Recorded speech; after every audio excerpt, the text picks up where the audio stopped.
அனைவருக்கும் எனது அன்பு கலந்த வணக்கங்கள். நான் உங்கள் அஸ்ட்ரோ சின்னதுரை, புலிமிசைக்கூத்தூர், பெரம்பலூர் மாவட்டம். துலா லக்னம், அதாவது என்சான் உடலுக்கு சிரசே பிரதானம் அப்படின்னு சொல்கிறோம் இல்லையா, அதுபோல் ஜாதகம் அப்படின்னு எடுத்துக்கிட்டால் அதில் லக்னம் தான் முக்கியம். லக்னத்தை வச்சு தான் அவருடைய ஜாதகருடைய தோற்றம், குணநலன், அதே போல் அவருக்கு எப்படிப்பட்ட குடும்பம் அமையும், அவருடைய கல்வி எப்படி இருக்கும், செல்வம் எப்படி இருக்கும், அதே போல் அவருக்கு அமையக்கூடிய இளைய சகோதரர்கள் எப்படி உறவு எப்படி இருக்கும், இவருடைய அசையா சொத்துகள் இருக்குமா, எப்படி வீடு வண்டி வாகனம் இதெல்லாம் எப்படி அமையும், தாயாருடைய நிலை என்ன, எத்தனை புத்திரர்கள் பிறப்பாங்க, இவருடைய பூர்வீகத்தோட நிலை என்ன, அதே போல் இவருக்கு வரக்கூடிய எதிரிகள் யாரெல்லாம் எதிரி வருவாங்க, மாத சம்பளம் கிடைக்குமா, இவருக்கு உத்தியோகம் கிடைக்குமா, அதே போல் வாழ்க்கை துணை எப்படி இருக்கும், அதே போல் இவருடைய ஆயுள் நிலை எவ்வளவு, அதே போல் இவருக்கு அமையக்கூடிய தந்தை இவர் ஹையர் எஜுகேஷன், அதாவது உயர்கல்வி படிப்பாரா படிக்க மாட்டாரா, இவருக்கு கிடைக்கக்கூடிய தொழில், இவருக்கு எந்த தொழில் செய்வார், இவருடைய கேரியர் என்ன, அதே மாதிரி இவருக்கு மூத்த சகோதரருக்கும் இவருக்கும் உறவு நிலை எப்படி இருக்கும், இவருக்கு தொழிலில் லாபம் கிடைக்குமா கிடைக்காதா, அதே போல் இவருக்கு எந்த நிலையிலாம் விரயம் வந்து சேரும், இது எல்லாமே பார்த்தீங்கன்னா லக்கணத்தை வச்சு தான் எல்லா ஸ்தானங்களும் கணக்கிடப்படும். அதே போல் லக்னத்தை வச்சு தான் அவருக்கு நடக்கக்கூடிய தசாபுத்தியே நன்மை செய்யுமா, தீமை செய்யுமா, பாதகத்தை செய்யுமா, மாரகத்தை செய்யுமா, யோகத்தை செய்யுமா, இது எல்லாமே லக்னத்தை வச்சு, லக்னத்துக்கு நடக்கக்கூடிய தசாபுத்தியும் அதுவும் லக்னத்தை வச்சு தான் சொல்லப்படுகிறது. ஆக அப்படிப்பட்ட ஜாதகத்தில் முக்கியமானது எது அப்படின்னா லக்னம்.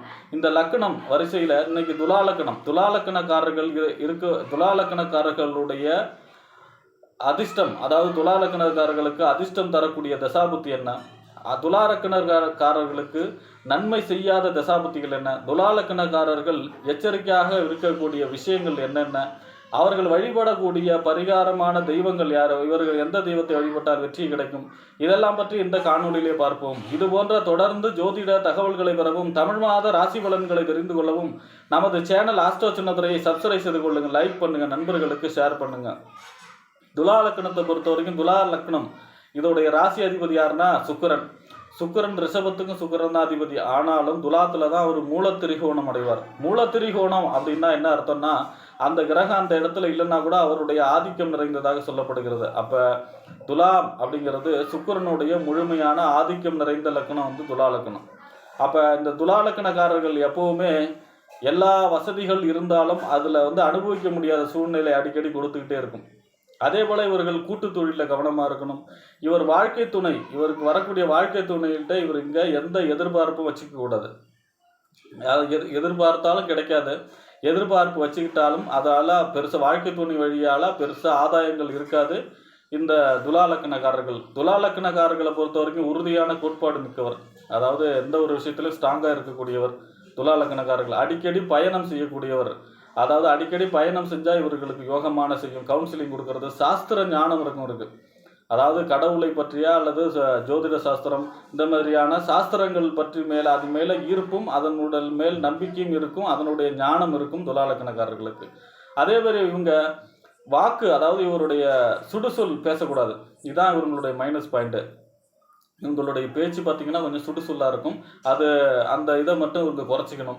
அதே மாதிரி குடும்பத்தில் பார்த்தீங்கன்னா அடிக்கடி சண்டை சச்சரவு இருந்துக்கிட்டே இருக்கும். குடும்பத்தில் பெருசாக மரியாதை இருக்காது, அதனால் என்ன பண்ணணும்னா குடும்பத்தில் அடிக்கடி சண்டை சச்சரவு இருந்துக்கிட்டே இருக்கும். குடும்ப விஷயத்தில் இவங்க விட்டு கொடுத்து சேரணும். பணம் ஏற்ற இறக்கமாக, ஒரு தடவை பணம் நிறையா வரும், ஒரு தடவை பார்த்தீங்கன்னா பணம் இல்லாமல் இருக்கும். இந்த மாதிரி ஏற்ற இறக்கமாக இருந்துக்கிட்டு தான் இருக்கும் பொருளாதாரத்தை பொறுத்த வரைக்குமே.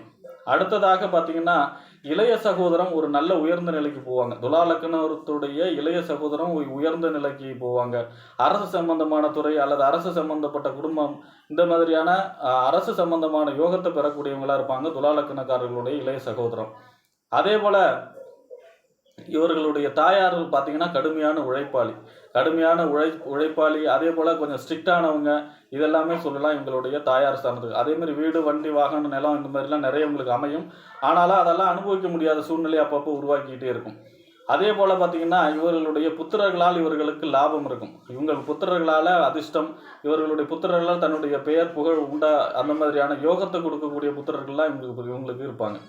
அதே போல் பார்த்திங்கன்னா இவர்களுடைய செலவினம் பார்த்தீங்கன்னா என்ன சொல்கிறது, நோய் நொடிகளுக்காக, அதாவது ஆரோக்கியத்திலே அக்கறை தேவை.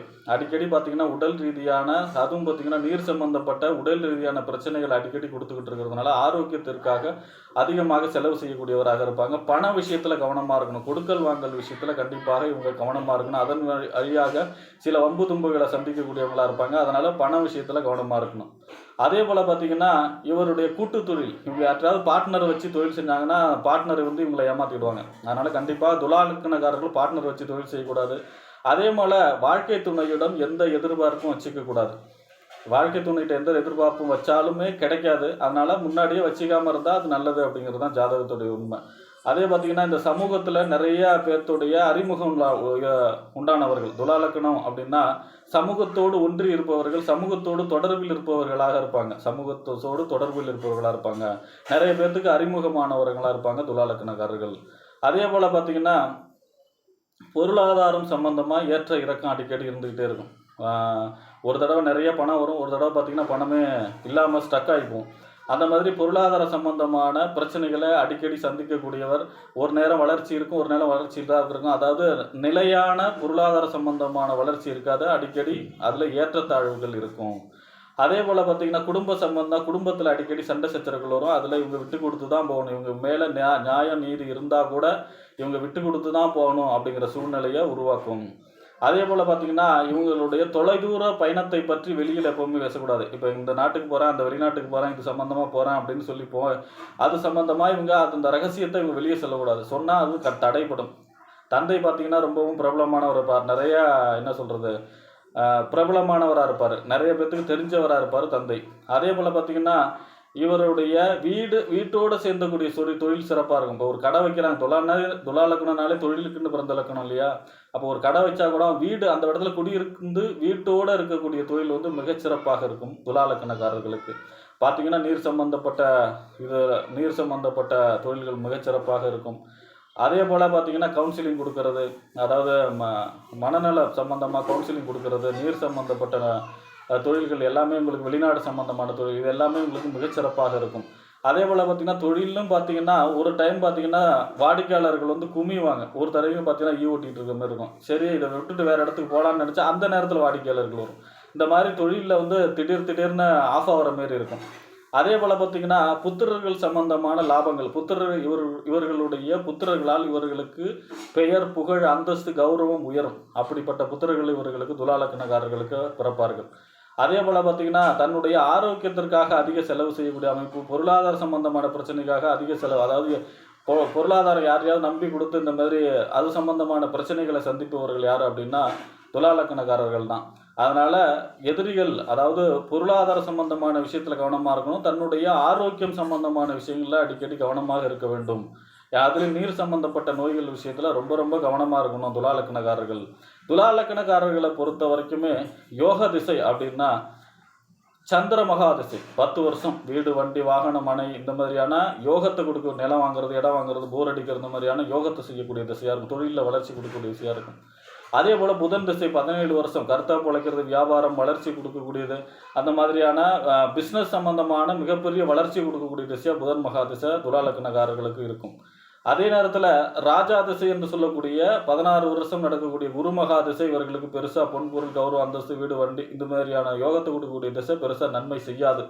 துலா லக்னக்காரர்களை பொறுத்த வரைக்கும் குரு திசை, ராஜா திசை பெருசாக நன்மை செய்யாது, அது எப்படி இருந்தாலும் கூட. அதே போல் சூரிய மகாதிசை 6 வருஷமும் இவர்களுக்கு நன்மைகளை செய்யாது. அதாவது துலா லக்னக்காரர்களுக்கு எந்த அமைப்பில் இருந்தாலும் இந்த சூரிய மகாதிசையும் குரு மகாதிசையும் நன்மை செய்யாது. சந்திர திசை 10 வருஷமோ, புதன் மகாதிசை 17 வருஷமோ துலா லக்னக்காரர்களுக்கு வருமானால் அவர்கள் ராஜயோகத்தை அனுபவிப்பார்கள். அந்த நேரத்தில் அது அவங்க நீச்சமாகி பகையாகி 6-8 பண்ணில் மறைஞ்சால் கூட அதோடைய பலத்தை பொறுத்து நன்மைகளை கூடவோ குறையவோ செய்யும். இந்த புதன் மகாதிசையும் சந்திர மகாதிசையும். துலா லக்னத்தை பொறுத்த வரைக்குமே இவங்க வணங்கக்கூடிய தெய்வம், அதிர்ஷ்டகரமான மனிதராக மாறுவதற்கு வணங்கக்கூடிய தெய்வம், அதாவது படுத்து கொண்டு இருக்கக்கூடிய பெருமாள், நின்ற பெருமாள் இல்லை, சயனகோலத்தில் இருக்கக்கூடிய பெருமாளை வழிபாடு செய்வது இவர்களுக்கு யோகத்தை செய்யும். அதே போல் ஏதாவது சக்தி வாய்ந்த அம்மன், இந்த சமயபுரை மாரியம்மன், அந்த மாதிரியா மேல்மருவத்தூர், இந்த மாதிரியான ஏதாவது ஒரு சக்தி வாய்ந்த அம்மனை வழிபாடு செய்வதும் இவர்களுக்கு வாழ்விலே வளர்ச்சியும், அதே போல் படிப்படியான வளர்ச்சி. இவங்களுக்கு பார்த்தீங்கன்னா இவங்க ஒரு துறையில் போனாங்கன்னா மேலே மேலே இவங்களுக்கு பணம், பொருளாதாரம் வளர்ந்துக்கிட்டே இருக்கும். வளர்ச்சி, ஏன்னா துலாம்ங்கிறது சரம் இல்லையா, மேலே மேலே வளர்ச்சி ஆகக்கூடிய லக்னம். அதனால மேலும் மேலும் தனவிருத்தி இருந்துகிட்டே இருக்கும். அப்ப ஏதாவது ஒரு சக்தி வாய்ந்த அம்மன் வழிபாடு, சயன கோலத்தில் இருக்கக்கூடிய படுத்து கொண்டு இருக்கக்கூடிய பெருமாள் வழிபாடு செய்யும் பொழுது துலா லக்னக்காரர்கள் அதிர்ஷ்டகரமான மனிதராக வாழ்வார்கள் என்று கூறி விடைபெறுகிறேன். நன்றி, வணக்கம்.